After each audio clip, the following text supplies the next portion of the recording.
Ernakulam ചോറ്റാനിക്കരയിൽ ഭിന്നശേഷിക്കാരിയായ POCSO അതിജീവിതയെ ആൺസുഹൃത്ത് Anoop അതിക്രൂരമായി മർദ്ദിച്ചെന്ന് police.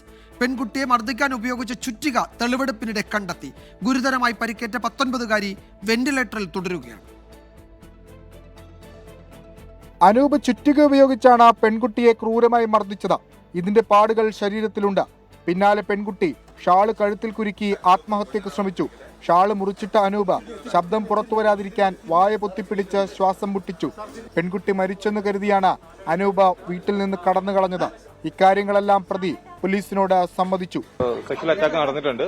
React ചെയ്ത സമയത്ത് അറ്റാക്ക് ചെയ്ത് സെൽഫായിട്ട് ഹാങ് ചെയ്ത സമയം കട്ട് ചെയ്ത് താഴെ ഇട്ടിട്ടുണ്ട്.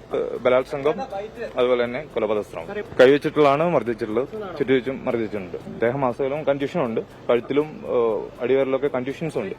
പെൺകുട്ടി അബോധാവസ്ഥയിൽ 10 മണിക്കൂറാണ് കിടന്നത്. കുട്ടിയുടെ ബന്ധു എത്തിയതോടെയാണ് വിവരം പുറത്തറിഞ്ഞത്. പെൺകുട്ടിയെ ആശുപത്രിയിലെത്തിക്കുന്ന CCTV ദൃശ്യങ്ങൾ 24-ന് ലഭിച്ചു. ഇൻസ്റ്റാഗ്രാം വഴിയാണ് അനൂപ് പെൺകുട്ടിയെ പരിചയപ്പെട്ടത്. ലഹരിയടക്കം കൈമാറിയിരുന്നതായും സംശയമുണ്ട്. പ്രതിയെ നാട്ടുകാരും തിരിച്ചറിഞ്ഞു. അത് പരിസരവാസികൾ പലരും കണ്ടിട്ടുള്ള അവരെന്നെ ഉറപ്പിച്ചു അവൻ തന്നെയാണ്. ഇയാൾക്കെതിരെയാണ് നമ്മൾ നേരത്തെ പരാതി കൊടുത്തിട്ടുള്ളത്. തീർച്ചയായിട്ടും അനൂപിനെതിരെയാണ് പരാതി കൊടുത്തിട്ടുള്ളത്. സ്ഥിരമായി വരുന്ന ആളാണ്. കേസിൽ മറ്റു പ്രതികളില്ല.